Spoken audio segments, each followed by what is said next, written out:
Amados hermanos, muy buenos días. Es para nosotros una vez más un privilegio y un motivo de gozo saludarle a cada uno de ustedes en el bendito y único nombre de Jesucristo nuestro Señor. Si fueran tan amables de acompañarme abriendo sus escrituras, por favor, en el libro de Revelación, capítulo 10, versículo 7. Como saben, esta es la escritura fundamental sobre la que estamos apoyando estos estudios.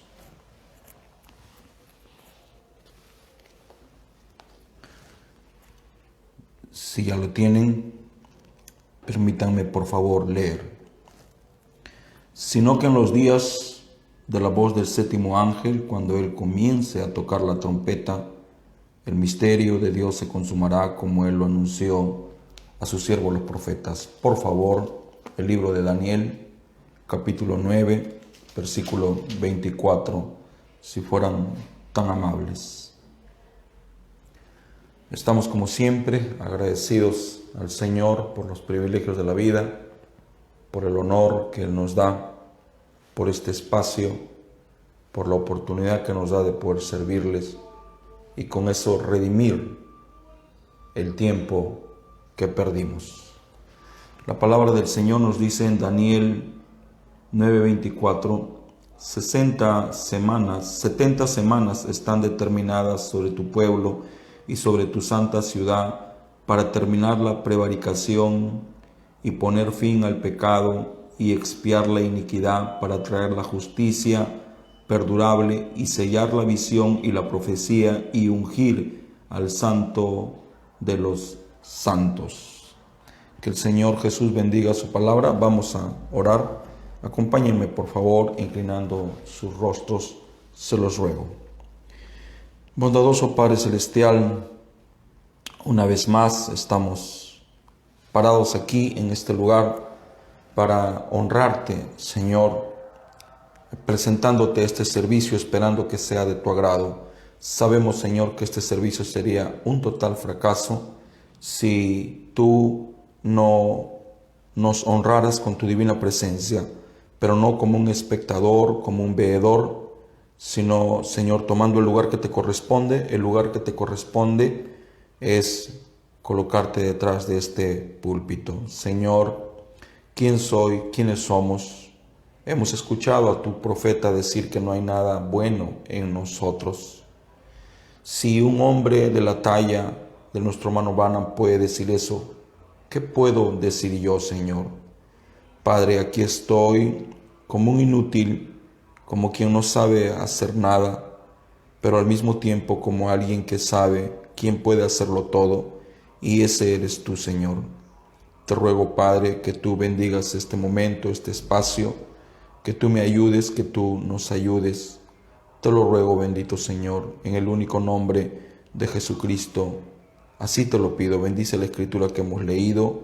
Te ruego, Señor, que ayudes a tus hijos alrededor del mundo. Esta es mi oración en el nombre de Jesucristo. Amén. Hermanos amados, si están ustedes de pie, les ruego por gentileza que tomen sus lugares. Hoy es viernes 5 de febrero del año 2021. Acabamos de terminar el primer mes y qué rápido pasan los días. Sabemos que estamos viviendo momentos peculiares, únicos en la historia de la humanidad. Por vez primera estamos sufriendo o experimentando lo que es una pandemia. Nuestros derechos han sido restringidos por salud y estamos aprendiendo a convivir con eso.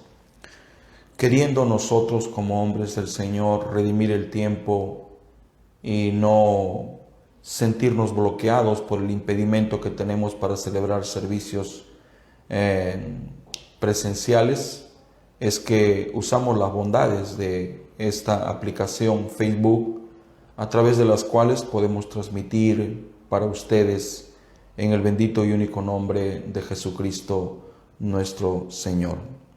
En esta mañana habrán notado ustedes la ausencia de mi hermano mayor, José Kenyu Cabanillas Chacón. Él se agripó un poco por tomar agua helada y le hemos recomendado que descanse. El descanso es la mejor terapia. Queremos saludar y agradecer a todos los hermanos que con su audiencia hacen posible que estas transmisiones no se detengan. Queremos agradecer a todos los que toman de su valioso tiempo para respaldarnos en oración. Queremos agradecer a los hermanos de diferentes países que honran estas transmisiones. Agradecemos también a nuestros hermanos mayores por comprender el deseo que tenemos de predicar todos los días. Como ustedes saben, este espacio tiene solo un fin, y ese fin es que la palabra del Señor corra. Vemos cómo el diablo usa estas aplicaciones a su antojo y cómo a través de ella tiene embobado a la mayoría de la población mundial. Y nos preguntamos si no podemos nosotros usar también esta tecnología que no fue creada por el diablo para compartir, esparcir, diseminar la palabra del Señor. Estamos, por la gracia del Señor Jesucristo, hablando ya desde el día de ayer este tema precioso titulado Las 70 semanas de Daniel. Decía el día de ayer que se teje sobre esta enseñanza, este misterio, un sinnúmero de interpretaciones en el mundo religioso. Aún en el universo del mensaje todavía no hay un acuerdo respecto al entendimiento de este libro, más allá de que todo ya ha sido revelado. Una de las cosas preciosas que debemos de entender, que las 70 semanas de Daniel, o el propósito de Gabriel a Daniel, no fue darle a conocer el día y la hora de las cosas, sino darle a conocer el tiempo y los tiempos. Recuerden que la Biblia dice que del día y la hora nadie sabe. Sin embargo, si podemos seguir detalladamente lo que el siervo de Dios para esta edad nos está enseñando, posible podamos entender el tiempo en el cual estamos viviendo y en qué parte de ese tiempo nos encontramos. Según palabras de nuestro precioso hermano Branham, el estudio de las 70 semanas de Daniel propone explicar la semana 70 de Daniel. Como sabemos, 70 semanas le fueron asignadas al pueblo de Israel. De esas 70 semanas, 69 semanas y media se cumplieron. La última semana se cumplió con el ministerio de Jesús y ese detener abrupto que significó su muerte y su crucifixión. Me siento muy emocionado. Posible mi rostro no denote mi gozo. Tengo mosto en mi corazón. Me gustaría exteriorizar, correr, aplaudir, saltar, elevar el timbre de mi voz, pero voy a ir despacio porque para mí estas enseñanzas me han servido mucho. Una de las cosas principales que he aprendido es a ir despacio, a gatear. Me he dado cuenta que cuando corro recio me pierdo de mirar lo que está sucediendo a mi entorno, pero si voy despacio, entonces tengo el tiempo para ver qué es lo que está sucediendo, qué es lo que está aconteciendo. Lo que el hermano Branham dice, que el fin de las 70 semanas de Daniel es estudiar la semana 70, tiene mucho de cierto, porque 69 semanas y media están registradas en la historia. Hemos dicho muchas veces que la historia es nuestra memoria y nosotros podemos aprender solamente mirando el registro histórico lo que significan las 70 semanas de Daniel. El hermano Branham da, creo, un orden para estudiar. Él habla que lo primero que debemos de estudiar son las edades de la iglesia para poder entender las 70 semanas de Daniel y luego para poder entender los sellos. Como ustedes han visto, hemos estudiado las edades de la iglesia, la brecha y los 7 sellos. Sin embargo, ahora, no a propósito, estamos estudiando las 70 semanas de Daniel.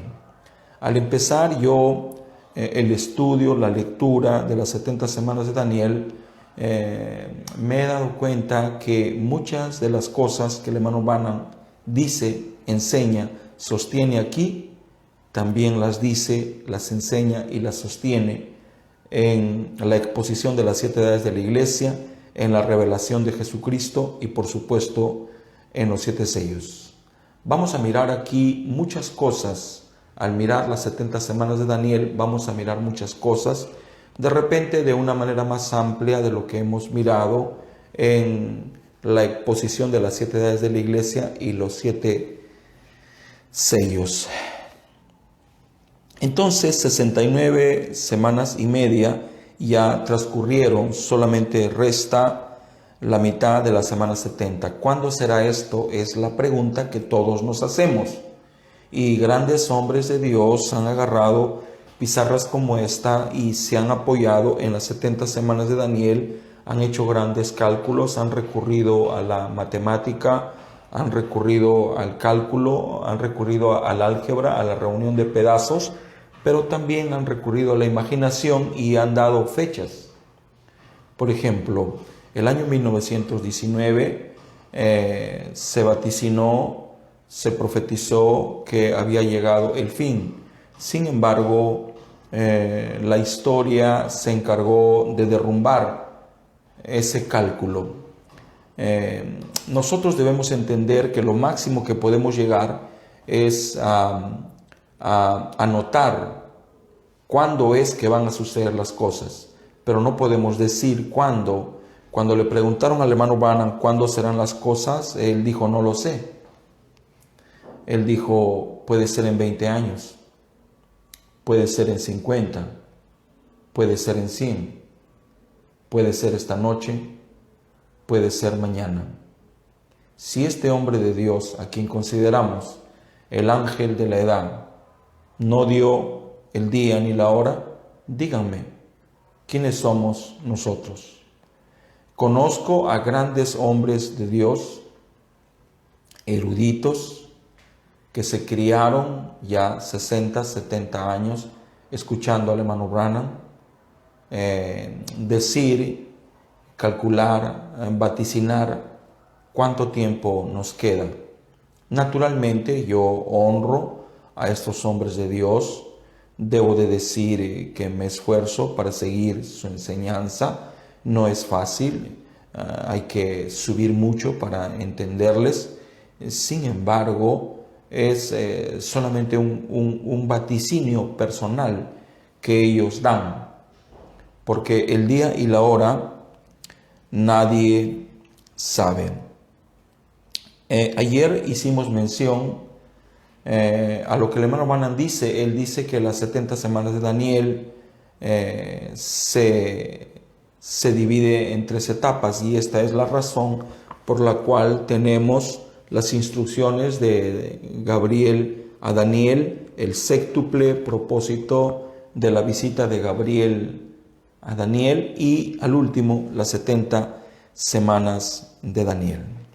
Ya en realidad, cuando hablamos de las 70 semanas de Daniel, estamos hablando de la tercera parte de esta enseñanza. Nosotros vamos a encontrar en este estudio que las 70 semanas de Daniel encajan a la perfección con las 7 edades de la iglesia. Encajan a la perfección con los sellos, con las 7 plagas y con las 7 trompetas. Nosotros sabemos que cada vez que un sello se abría, un mensaje salía, un mensajero se conocía, venía una trompeta, sonaba un trueno y después caían las plagas. Entonces las 70 semanas de Daniel encajan perfectamente con todo eso. A través del estudio de las 70 semanas de Daniel vamos a observar los 7 sellos, las 7 plagas, las 7 trompetas, los 3 ayes, la mujer en el sol, el dragón escarlata, los 144,000 judíos. Vamos a mirar que todo eso encaja y sucede al mismo tiempo en el estudio de las 70 semanas de Daniel. Nos estamos dando cuenta que las edades de la iglesia se puede dividir en eventos. Hay eventos históricos registrados en la profecía y hay algunos eventos que distan el uno del otro, o sea, hay distancia. Sin embargo, hay eventos que suceden al mismo tiempo. Por eso es que nosotros tenemos que tener nuestros sentidos totalmente afinados para no perdernos y para armar como debe de ser el cuadro. Nosotros, como hijos del Señor, somos muy privilegiados en todo sentido de la palabra. Nosotros podemos mirar, podemos escuchar, podemos entender lo que no entendieron los actores del ayer. Lo que no pudo entender Ireneo, Martín, Colombo, lo que no pudo entender el quíntuple ministerio a lo largo de las edades de la iglesia, lo que no pudieron entender los judíos el día de su visitación, nosotros lo entendemos. Sin embargo, no solo en eso hemos sido favorecidos. Hoy todo es más fácil, todo es más simple. Jamás en la historia de la humanidad el hombre ha tenido tanto, jamás ha poseído tanto, jamás ha gozado de tanto confort, de tanta tranquilidad. Nosotros, comparado con el sufrimiento de nuestros antepasados, no hemos sufrido nada. Si nos comparáramos con los antepasados de la edad del becerro, los que vivieron en el tiempo del continuo sacrificio, los que vivieron en los días de los grandes holocaustos. Nosotros no hemos sufrido nada, ni siquiera nos han arrancado una uña. Tenemos el privilegio de trabajar, de comer lo que queremos. Tenemos la oportunidad de hacer play, tenemos la oportunidad y el privilegio de ir a la iglesia y si queremos no. Es un mundo de muchos privilegios, de tanta facilidad y al mismo tiempo de tanto conformismo. Más allá de todo lo que tenemos, todo lo que hemos alcanzado, todo lo que la ciencia y la tecnología colocan a nuestro alcance, no ha alcanzado el hombre la felicidad.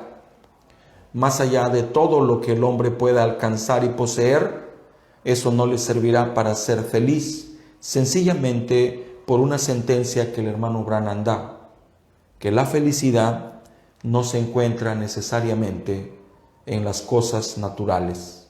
Por eso es que David dijo: prefiero una mesa vacía, pero en armonía, a una mesa llena, pero con discordia.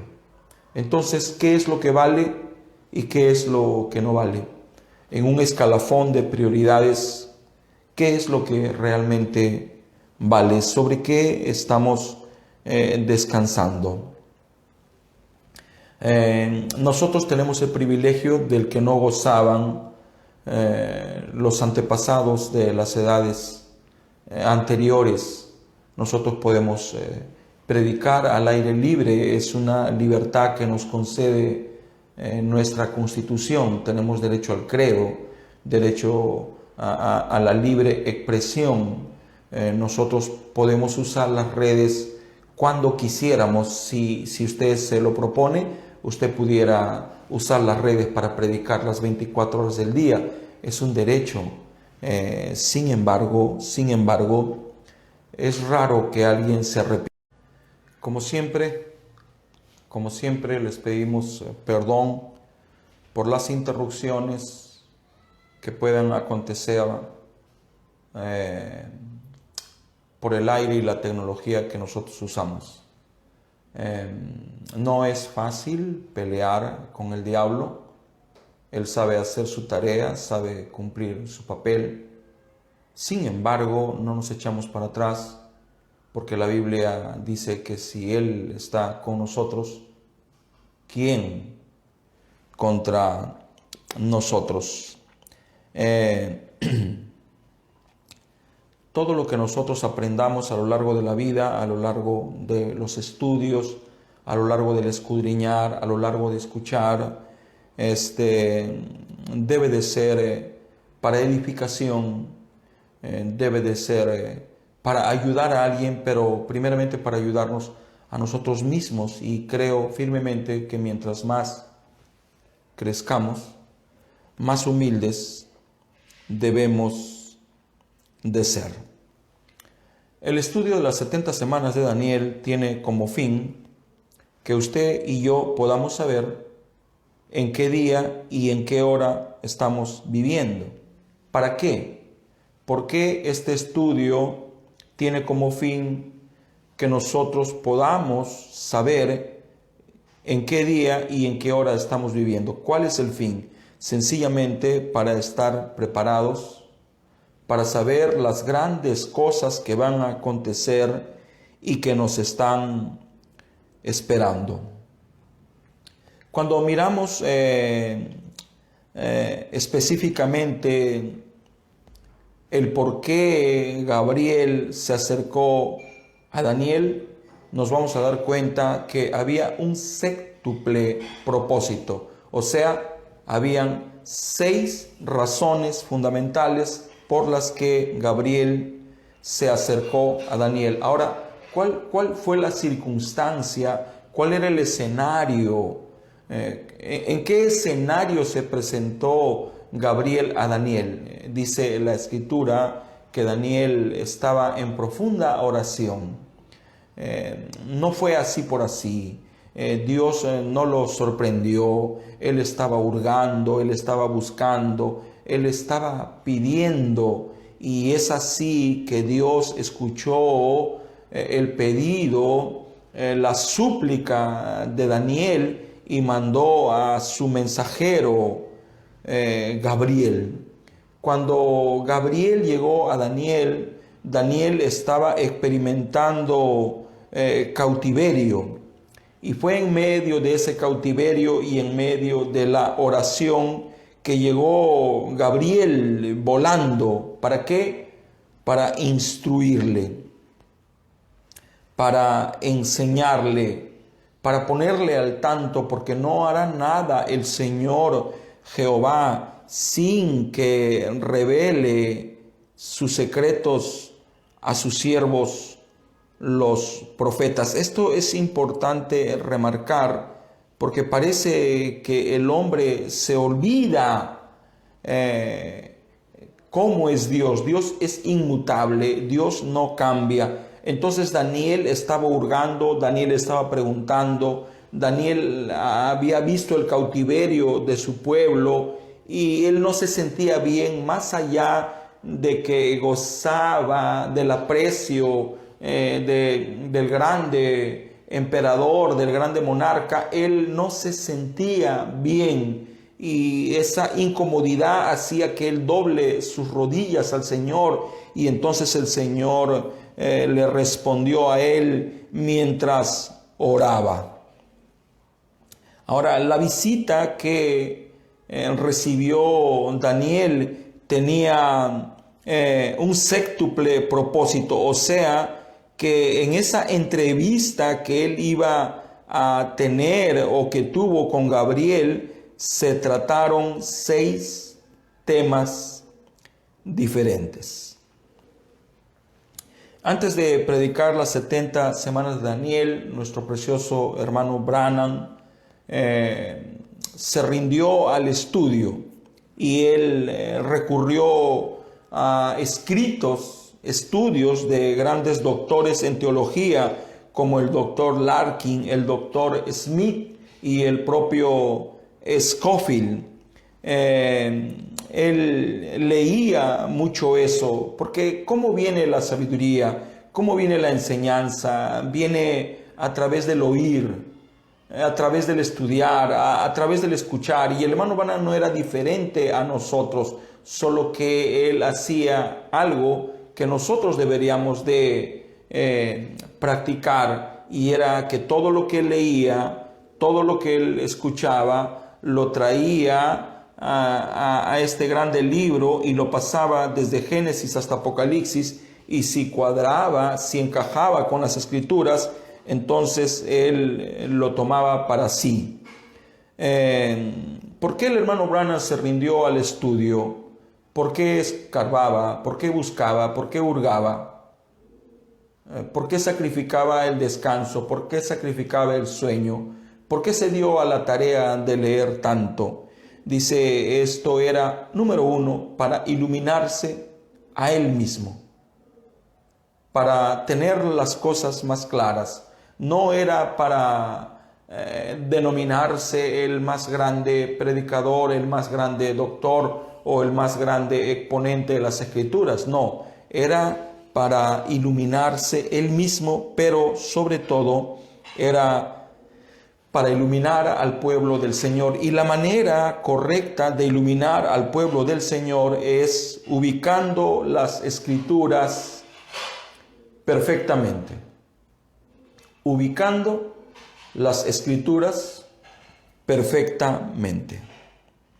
Esto realmente me produce mucho temor y mucho temblor, en el sentido de que nunca debemos hablar lo que no podemos probar.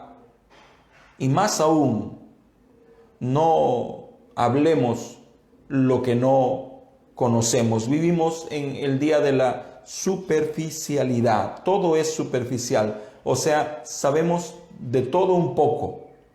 Eso está bien. Pero sería mejor conocer de algo bien que de un poco. Entonces, las 70 semanas de Daniel, en palabras del hermano Branham, son el calendario exacto para saber en qué edad estamos viviendo. Bueno, ya va cambiando un poco la cosa. El hermano Branham dice que las 70 semanas de Daniel son un calendario. ¿Y para qué es el calendario? Es para saber en qué tiempo estamos viviendo. El hermano Branham dice que las 70 semanas de Daniel es para saber dónde estamos viviendo y en qué tiempo estamos viviendo. Como dije atrás, muchos que se rindieron al estudio de las 70 semanas de Daniel a falta de la revelación de Jesucristo, dieron fechas, dieron datos específicos que el tiempo se encargó de derrumbar. En realidad, después de la semana 70, todo termina. Después de la semana 70, todo termina. Dice, del rapto sigue la tribulación y luego guerra de Armagedón. El primer cielo es el milenio. Al milenio le sucede Gog y Magog. A Gog y Magog le sucede el trono blanco, y al trono blanco cielo nuevo, tierra nueva, nueva Jerusalén. Entonces, con las 70 semanas de Daniel, todo termina. Amén, hermanos preciosos. Ya ven ustedes cómo todo se entrelaza, porque con el séptimo sello todo termina. Y sin embargo, aquí el profeta nos dice que con las 70 semanas de Daniel, todo termina. Las 70 semanas de Daniel nos dirá en qué tiempo estamos viviendo, pero no nos va a decir el día ni la hora, porque como dijimos, y como dice la palabra del Señor, el día y la hora nadie sabe. Para poder entender nuestro amado hermano Branham, para poder enseñar las 70 semanas de Daniel, él lo empalma con el libro de Revelación. El libro de Revelación, él lo empalma desde el capítulo 1 hasta el capítulo 3 del libro de Revelación. Sabemos que en el capítulo 4 la novia ya no está. Amén, hermanos. Entonces, ¿qué encontramos nosotros en el capítulo 1 y el capítulo 3 del libro de Revelación? ¿Por qué el hermano Branham lo empalma? ¿Qué es lo que vamos a encontrar aquí? El peregrinaje de la iglesia. Vamos a encontrar todo lo que sucede durante el reinado gentil. Y esto, hermanos, se encuentra de Apocalipsis 1 a Apocalipsis 3. En Apocalipsis 1 se encuentra todo. Se encuentra el rapto, se encuentra las 70 semanas de Daniel, se encuentra el fin de la dispensación gentil. Allí encontramos todo. Ahora usted puede decirme, no, hermanos Cabarrós, si el profeta dice que en el capítulo 4 la iglesia es raptada. Sí, claro que sí.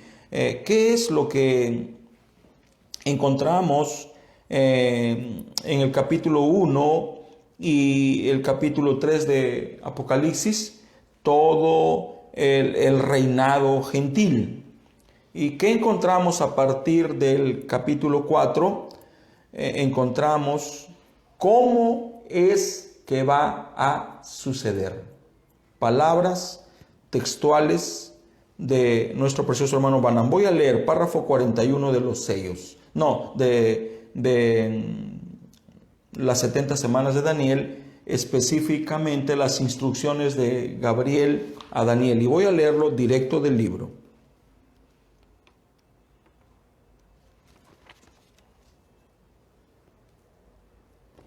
Ahora, en el capítulo 4, Juan fue arrebatado inmediatamente después de la iglesia. Juan, subiendo, vio toda la edad de la iglesia. Ahí es donde me gustaría detenerme un momento para decir que mucha gente que espera algo poderosamente tremendo que suceda en la edad gentil verdaderamente está equivocada. La edad de la iglesia y todo lo que sucederá durante el reinado gentil está registrado desde Apocalipsis 1 hasta incluyendo Apocalipsis 3.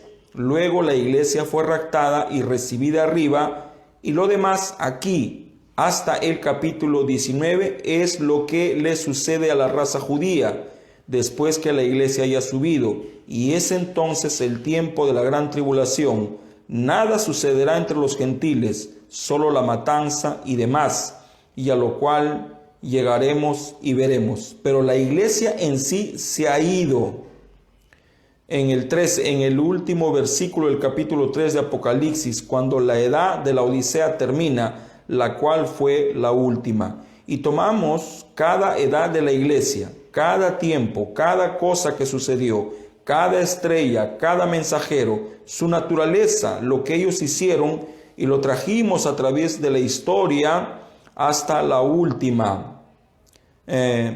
Y cuando terminamos, el Espíritu Santo entró e hizo un círculo de lo mismo en la pared, y Él mismo lo reveló justamente aquí para nosotros. Bendito sea el nombre del Señor. No hay nada como la palabra del Señor. Entonces, ¿qué encontramos aquí en Apocalipsis del 1 al 3? El peregrinaje de la iglesia. O sea, encontramos a la iglesia en sus 7 edades. Encontramos el periodo de los 2000 años de la iglesia gentil. Eso es lo que encontramos. Ya en el capítulo 4, la novia se va. Una iglesia sacada de en medio de la iglesia. Y después que la novia se va, ¿qué sucede? Dios empieza a lidiar con la raza judía. Esta es la razón por la cual la última mitad de la semana 70 no sucede, sino hasta que la novia sea arrebatada. Entonces, allí van a acontecer algunas cosas que ya hemos visto en el libro de los sellos, hemos visto en el libro de la exposición de las 7 edades de la iglesia, la purificación de la Virgen Fatua. Vamos a ver el ministerio de los 2 olivos. Vamos a ver la conversión de los 144,000. Vamos a ver el sellamiento y la purificación de los 144,000. Todo esto sucede al mismo tiempo casi. El hermano Branham nos dice que el avivamiento pentecostal ha terminado. El mensaje ya salió. La iglesia está siendo sellada. El inicuo está cometiendo más iniquidad. El que es santo, santifíquese más. El que es inicuo, haga más iniquidad. El que es sucio, ensúciese más. ¿Qué están haciendo las iglesias? Miremos, observemos. Cada día se están haciendo más formales. El creyente del día de hoy es formal. Es formal. Y es de lo que tenemos que escapar. Es de donde tenemos que salir, porque la Biblia todavía dice: salid, pueblo mío, de en medio de ellas. Ahora, lo que voy a expresar lo digo reverentemente y en el temor de Dios. No lo digo con el ánimo de ofender, no lo digo con el ánimo de hacerles sentir mal, pero yo siempre lo tenía claro. Tenía claro para mí que ese grito, ese alarido de salid, pueblo mío, de en medio de ellas, era para sacar a la novia del mundo denominacional. Y sí, así es. Solo que el hermano Branham dijo que si de la Biblia, que es un libro tan sencillo, salieron tantas denominaciones, dijo, del mensaje, que es más sencillo que la Biblia, saldrán más denominaciones. Entonces dígame, hermano, si ese grito todavía no se está escuchando: salid, pueblo mío, de en medio de ellas. ¿Cuál ellas? Nuestras propias denominaciones. Esta no es una invitación para abandonar sus iglesias ni para salir de ellas. Esta es una invitación para que usted deje de ser un creyente formal y sea un creyente ferviente, un creyente convicto, confeso, un creyente caliente. Por eso dice: ojalá fueses frío, ojalá no hayas creído, ojalá hayas sido un incrédulo, ojalá seas un creyente, pero no un tibio que ponga un pie aquí y después un pie allá. Entonces la iglesia está cada vez más formal. La iglesia no son las 4 paredes. La iglesia es usted, la iglesia soy yo. Y tenemos que salir de nuestra propia denominación, de nuestra propia interpretación. La denominación más grande que yo conocí se llamaba Jorge Escabarros y Chacón. Yo congregaba en una iglesia del mensaje, sin embargo, congrego aún en una iglesia del mensaje, pero sin embargo estaba atrapado en una denominación. Y esa denominación era yo mismo. Yo creo así, yo pienso así, yo veo así. No, hermanos, es como la palabra del Señor dice. Mientras las iglesias se están haciendo más formales, ¿qué es lo que está haciendo la novia? Se está acercando más a Dios. Se está haciendo uno con Dios. Se está vistiendo, se está alistando, está aderezando la lámpara, está buscando más aceite, está arreglando sus cuentas, está perdonando, está pidiendo perdón, está aplicando todo lo que aprende a través de la lectura, la oración, los sermones, las predicaciones, las cintas. Ella está poniendo en práctica todo lo que está aprendiendo. ¿Qué está pasando? El tiempo del fin se está acercando, el milenio se está introduciendo, la venida del Señor es eminente. Al hablar las 70 semanas de Daniel, necesariamente tenemos que abordar un tema por demás riquísimo, porque en realidad las 70 semanas de Daniel son la redención de los 144,000 judíos.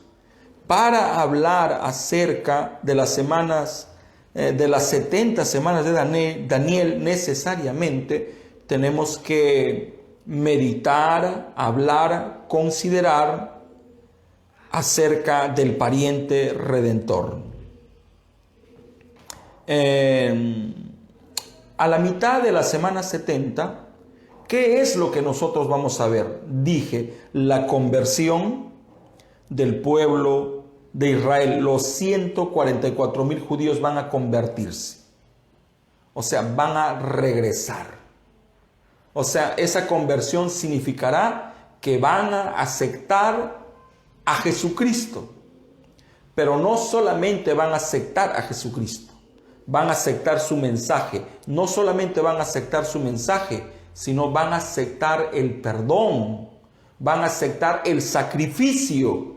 Porque Jesús vino a la tierra hace 2000 años para pagar el precio que el pecado requería. Y Él vino a salvar a su pueblo. Y al que vino a salvar es a Israel, la iglesia antigua, pero no solo iba a pagar el precio por ella, sino también iba a pagar el precio por la iglesia que iba a nacer, la iglesia naciente, la iglesia gentil. Es por esto que para hablar de redención nosotros tenemos que irnos a ese libro histórico de Ruc. Y allí vamos a encontrar cómo Ruc y Noemí y Ruc fueron redimidas por el pariente redentor. Dios ya pagó el precio que el pecado merecía, el pecado de todos los hombres. Dios ya no volverá a ser crucificado por nadie más. Él ya fue crucificado. El Cordero de Dios que quita el pecado del mundo pagó el precio, no solo de nosotros los gentiles, sino también el precio del pecado de su iglesia judía.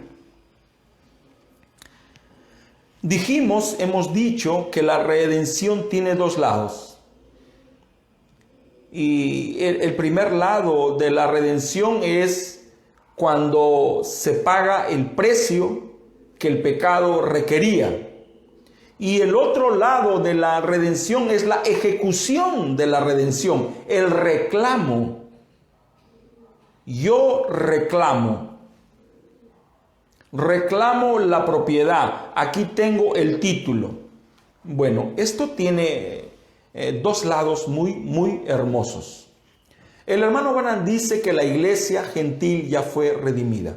¿Qué tuvo que pasar para que ella sea redimida?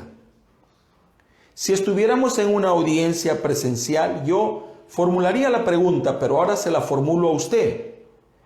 Y yo sé, quiero que me alcances las respuestas escritas. ¿Qué tiene que pasar para que la redención se aplique? No solamente se necesitó del sacrificio, porque Jesús hizo una parte de la redención, que fue pagar el precio que el pecado requería. Y en un sentido, nosotros tenemos que hacer el otro lado de la redención, y es aceptar que el pecado ya fue cancelado.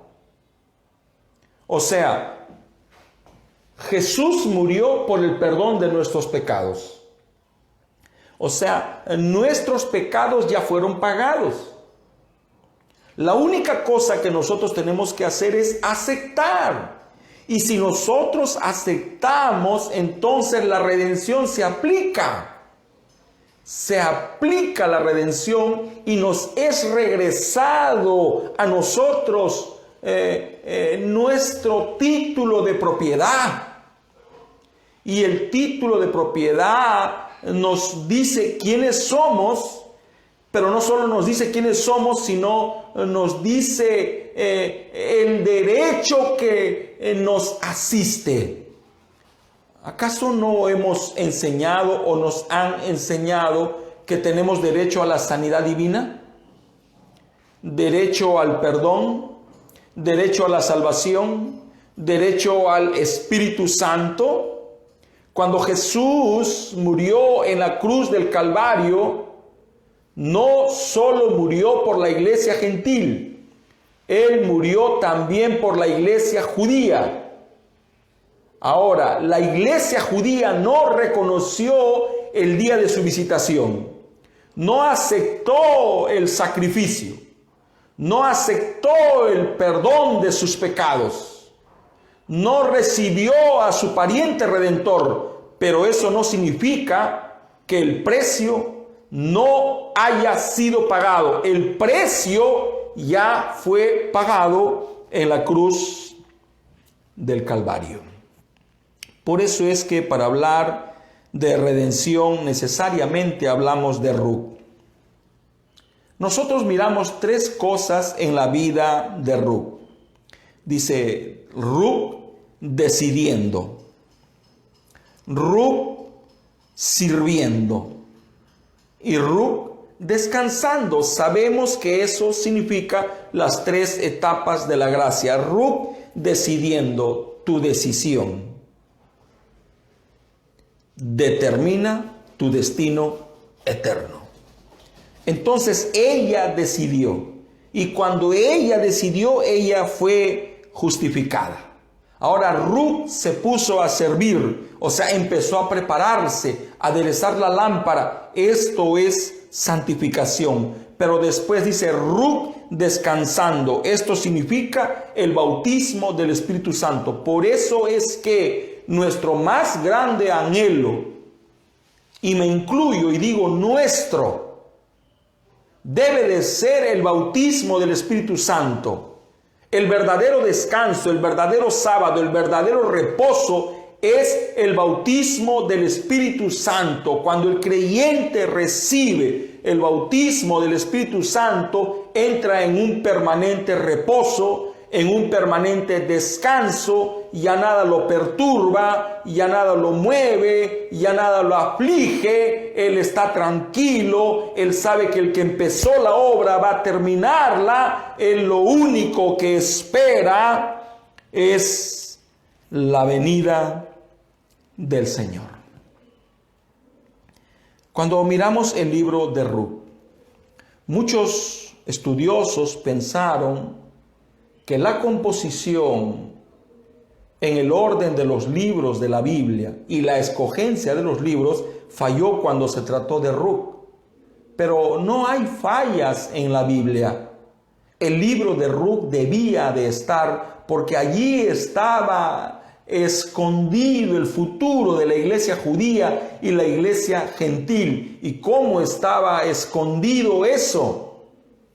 En la vida de Ruc, en la vida de Noemí, en la vida de Boz, el pariente redentor. ¿Qué vemos cuando leemos el libro de Ruc? Vemos la redención de las dos iglesias. ¿Cuáles son esas dos iglesias? Noemí representaba a la iglesia vieja, a la iglesia judía. Y Ruc representaba a la iglesia nueva, a la iglesia gentil. Entonces vemos en la vida de Ruc. ¿Qué es lo que vemos en la vida de Ruc? Vemos el peregrinar de la iglesia gentil. Nos estamos acercando al final. Me vieron hacer tiempo atrás un pequeño diseño. Y aquí pusimos Dios. Pero ahora vamos a poner como está escrito, como lo escribe en el libro, Ruc, sin H. ¿Y qué vemos cuando miramos el libro de Ruc? Vemos el peregrinar.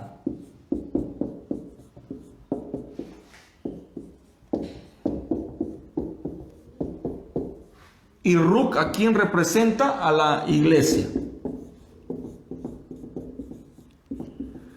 O sea, vemos el peregrinar de la iglesia hasta llegar a casa. Y este peregrinar es justificación, santificación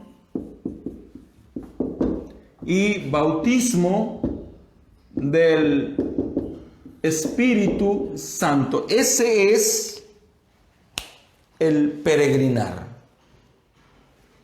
Entonces, ¿qué vemos en el libro de Ruth? El peregrinar de la iglesia. La iglesia peregrinó. Peregrinó, sí, Señor. Peregrinó con Lutero por justificación. Peregrinó con Wesley en santificación. Y ahora está peregrinando con el Pentecostés por el bautismo del Espíritu Santo. Mire por dónde pasó la iglesia. Justificación, santificación, bautismo del Espíritu Santo. Y ahora, ¿qué está haciendo la iglesia? Descansando y esperando. Eso es lo que la iglesia está haciendo, porque la iglesia peregrinó por justificación, por santificación, por el bautismo del Espíritu Santo, y ahora está descansando y esperando. ¿Quién nos compró? ¿Quién pagó el precio? Nuestro pariente redentor. ¿Quién es el pariente redentor? El Cordero como inmolado. ¿Dónde está ese Cordero como inmolado? En el trono de intercesión. ¿Quién es ese Cordero? El que quita el pecado del mundo. ¿Qué está haciendo ahora? Trabajando como un mediador. ¿Cuándo termina ese trabajo? Cuando el libro es tomado de la mano derecha del que está sentado en el trono. Cuando Él toma el libro, entonces el trabajo de mediación termina. Bendito sea el nombre del Señor. El hermano Branham enseña que la iglesia sube en Apocalipsis 4.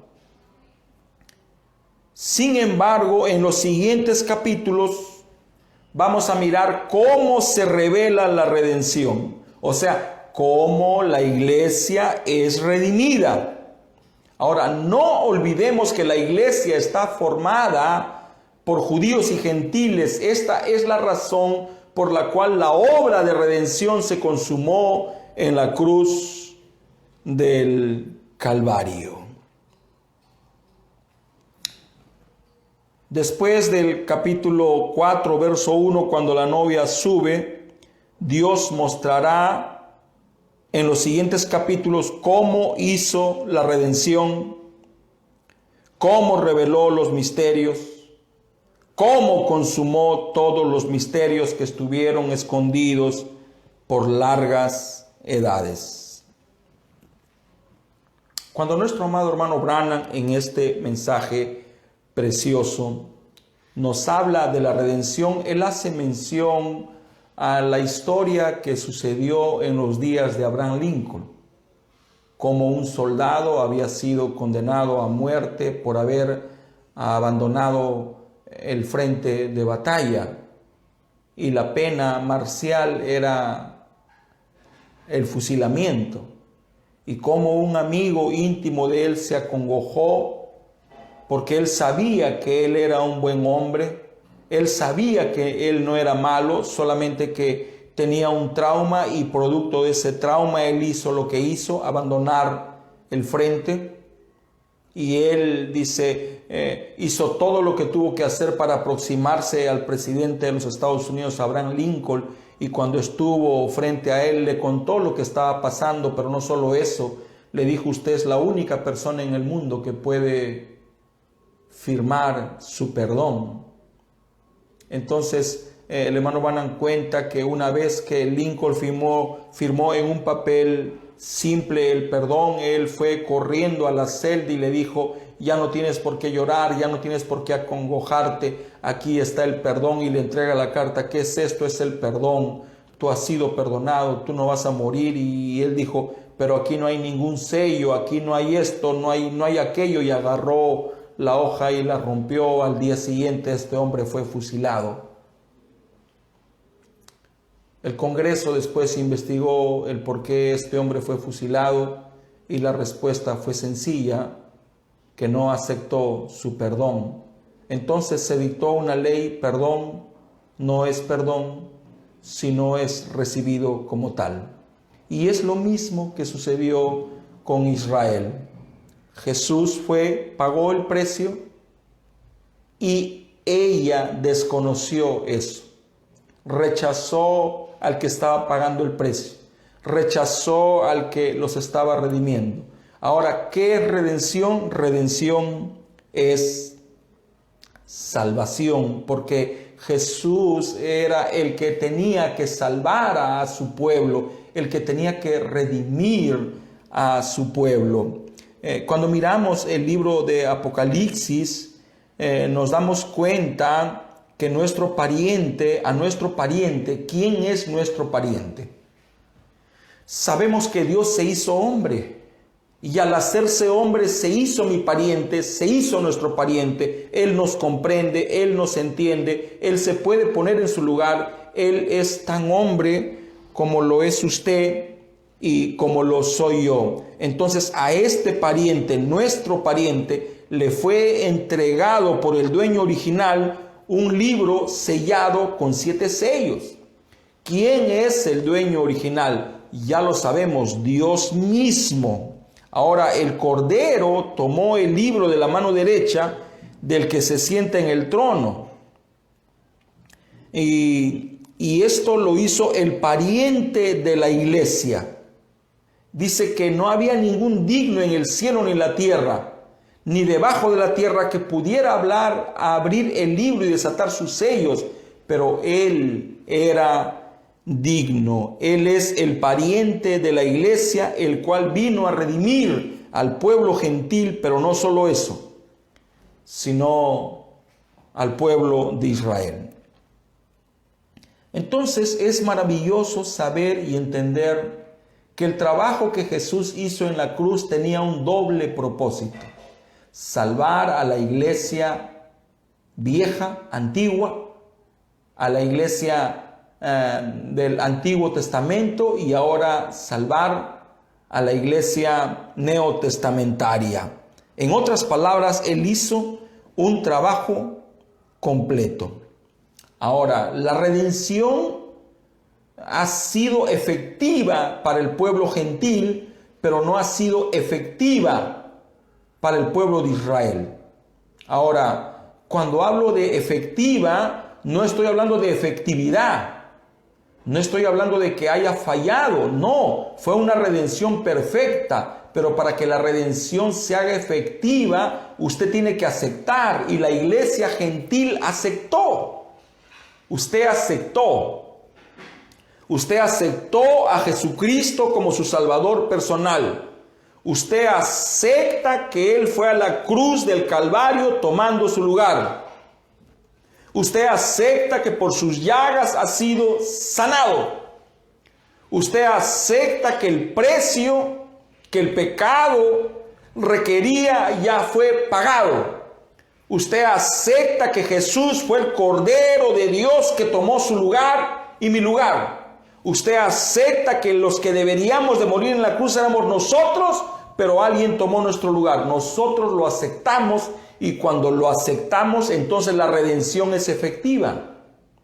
Sin embargo, no fue efectiva para el pueblo de Israel. Por eso es que les falta la mitad de la semana 70. Ahora ellos están gimiendo, están clamando: ¿hasta cuándo? ¿Hasta cuándo? ¿Hasta cuándo? ¿Hasta cuándo? Bueno, ¿cuál sería la respuesta? Hasta que la novia gentil se rinda. Mientras la novia gentil no se rinda, mientras la novia gentil no esté lista, mientras la novia gentil no sea sacada de la tierra, yo no puedo mandar a mis 2 ministros, quienes predicarán por 1260 días. ¿Y qué van a predicar? El mismo evangelio que nosotros hemos recibido. Y cuando ellos escuchen a estos 2 profetas, Moisés y Elías, predicar el mismo mensaje, el mismo evangelio, entonces ellos reconocerán a su Mesías, reconocerán que fallaron, reconocerán que lo mataron. Ellos van a reconocer sus ojos se abrirán. Sus ojos se van a abrir y ellos van a reconocer que mataron al Mesías que tanto habían esperado. Y cuando eso suceda, entonces dice que todo Israel será salvo en un día. ¿Y qué tiene que suceder para que Israel sea salvo? ¿Jesús debe ir a la cruz una vez más? No, porque esa fue la obra perfecta. Ya el precio fue pagado también por Israel, pero la redención, la salvación se hará efectiva cuando ellos acepten. Cuando Israel rechazó a Jesús, rechazó la palabra, rechazó su Redentor, rechazó a su Salvador, rechazó su salvación, rechazó su perdón. Perdón no es perdón si no es aceptado como tal. Jesús en la cruz del Calvario no solo redimió al pueblo gentil, sino también redimió al pueblo judío. En un orden de prioridades, el primero redime a la mayor. Sin embargo, para que este sacrificio tenga efecto, ellos tendrán que reconocer. Para esto es la mitad de la semana 70. Para que ellos reciban a su Salvador y con esto reciban su salvación. ¿Qué hizo Jesús en la cruz del Calvario? ¿Qué es lo que estaba haciendo exactamente mientras estaba su cuerpo jadeante, sangrante y colgado en la cruz del Calvario? Siempre hemos escuchado que vivir vida eterna es vivir para otros. Bueno, Jesús en la cruz del Calvario estaba viviendo vida eterna, porque estaba muriendo para que nosotros podamos vivir. Pero no solo eso, el hermano Branham dice que mientras Jesús estaba colgado en la cruz del Calvario, Él estaba repartiendo vida eterna a quien lo pudiere aceptar. De eso se trata, aceptar. Oremos. Bondadoso Padre Celestial, te damos las gracias por darnos el privilegio de la vida y por permitirnos, Señor, empezar ahora sí este estudio de las 70 semanas de Daniel, y ahora estamos empezando a ver las instrucciones de Gabriel a Daniel. Te ruego, bendito Señor, te suplico, Rey de Reyes, Señor de Señores, en un acto de misericordia, Padre, que tú desciendas sobre nosotros y nos llenes, nos ilumines, Padre, con tu entendimiento para poder entenderte, para poder, Señor, comprenderte. Ayúdame, Señor.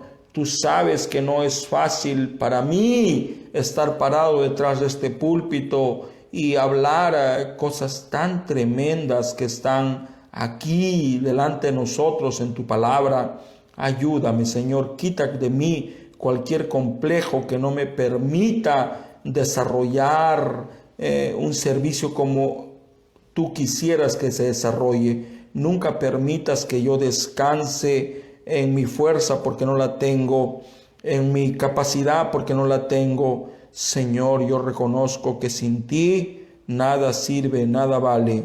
Te ruego, Padre, que ayudes a nuestro hermano José, que él pueda recuperarse para que se reintegre rápidamente a este trabajo, tu trabajo. Ayuda a cada uno de los que hacen posible que estos servicios, Señor, continúen. Ten misericordia de mí, ten misericordia de nosotros, en el bendito y único nombre de Jesucristo nuestro Señor. Así yo te lo pido.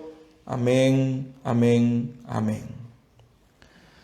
Hermanos, les pedimos perdón por esa interrupción abrupta de esta transmisión. Como ustedes saben, el diablo sabe hacer su trabajo, hermanos. Mientras nosotros estamos aquí hablando la palabra del Señor, Él está trabajando. ¿Cómo trabaja, hermanos? Trabaja sembrando pensamiento. Yo estoy aquí y me está hablando. Y yo debo de ignorarlo y concentrarme en lo que estamos haciendo. Sin embargo, les pedimos perdón por esta interrupción. Trataremos de que no se vuelva a repetir. Hermanos amados, vamos a despedir esta transmisión. Hoy no nos acompañó el hermano José, el hermano Giordano. Sin embargo, agradecemos la compañía de cada uno de ustedes. Queremos recomendarles en una manera de súplica que se cuiden. Cuídense, por favor. Cuídense. Pongan de su parte. Sigan el consejo. Sigan las recomendaciones.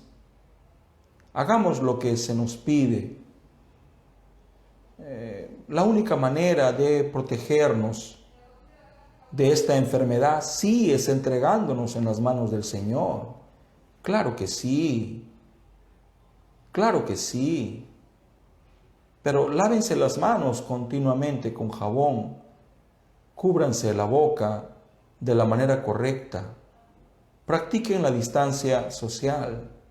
Y los que trabajan, trabajen con cuidado para que no traigan la enfermedad, el virus, a sus casas.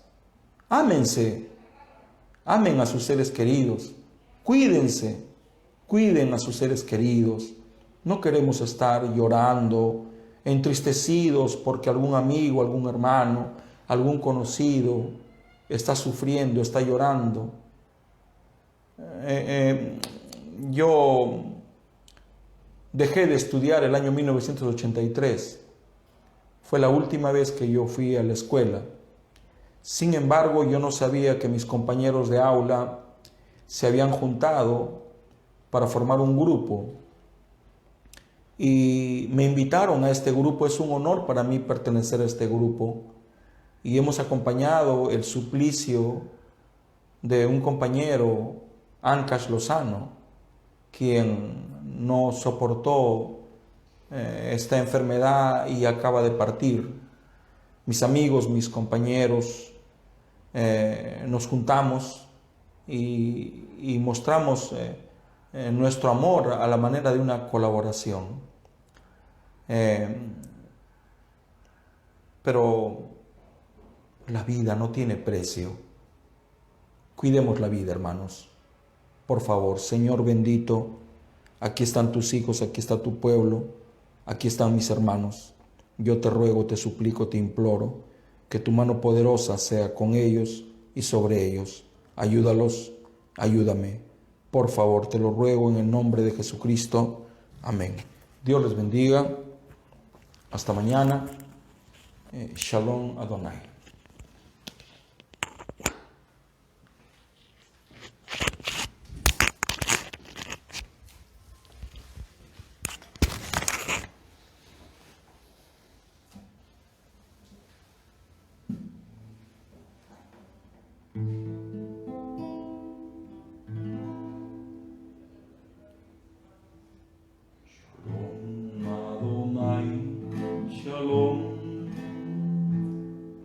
Shalom Adonai, Shalom. Shalom Adonai, Shalom. Shalom, Shalom. Shalom Adonai, Shalom. Shalom Adonai, Shalom. Shalom Adonai, Shalom. Shalom, Shalom.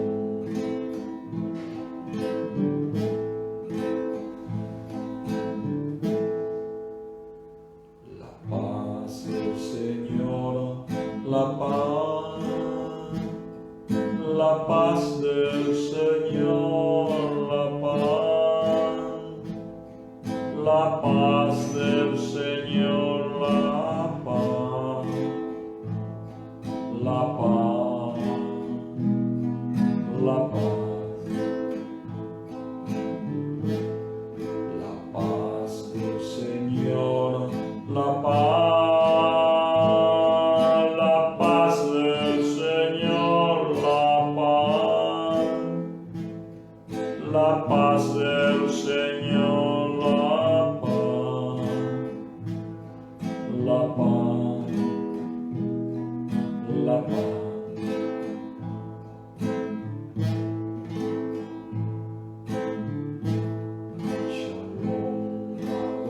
Adonai, Shalom, Shalom Adonai, Shalom, Shalom Adonai, Shalom, Shalom, Shalom, Shalom.